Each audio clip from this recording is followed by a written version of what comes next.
നെല്ല് സംഭരണവുമായി ബന്ധപ്പെട്ട് നിലനിൽക്കുന്ന വിഷയങ്ങൾ ചർച്ച ചെയ്യാൻ മില്ലുടമകളുമായി ഒരു ചർച്ച നടന്നിരുന്നു. നെല്ല് സംസ്കരണ മില്ലുടമകൾക്ക് 2022-23 സംഭരണ വർഷം ഔട്ടേൺ റേഷ്യോയുമായി ബന്ധപ്പെട്ട് നൽകാനുള്ള നഷ്ടപരിഹാര തുക 63,37,00,000 രൂപ. അത് അനുവദിക്കുന്ന കാര്യം തത്വത്തിൽ അംഗീകരിച്ചു.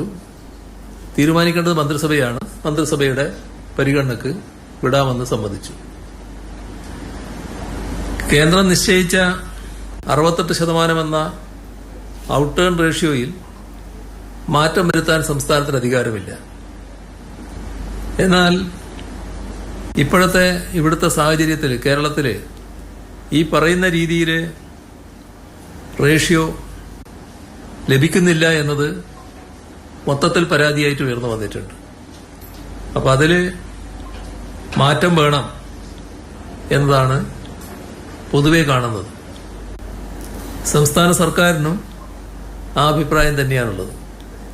അതിൻ്റെ ഭാഗമായി ഈ 68% എന്ന ഔട്ടേൺ റേഷ്യോ കുറയ്ക്കേണ്ടതായിട്ടുണ്ട്. സംസ്ഥാനത്തിന് ഏകപക്ഷീയമായി ചെയ്യാൻ കഴിയുന്നതല്ല, കേന്ദ്രമാണ് ചെയ്യേണ്ടത്. അത് കേന്ദ്രത്തോട് ആവശ്യപ്പെടാൻ തീരുമാനിച്ചിട്ടുണ്ട്. എന്നാൽ ഇതുമായി ബന്ധപ്പെട്ട്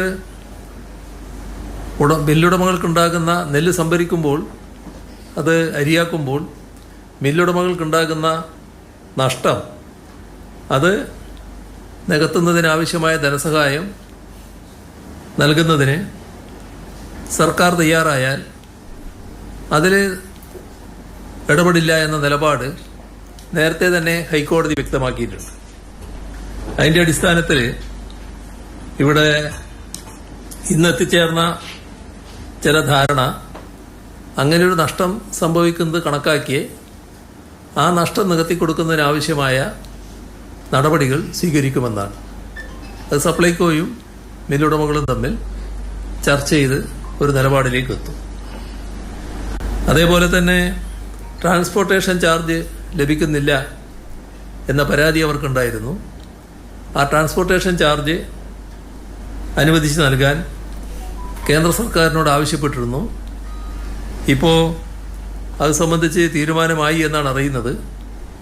അത് ലഭിക്കുന്ന മുറക്ക് അത് മുഴുവനായി മില്ലുടമകൾക്ക് ഇത് ട്രാൻസ്പോർട്ട് ചെയ്യുന്നതിന്റെ ഭാഗമായുള്ള ചെലവിലേക്ക് നൽകുന്നതിനാണ് നിശ്ചയിച്ചിട്ടുള്ളത്.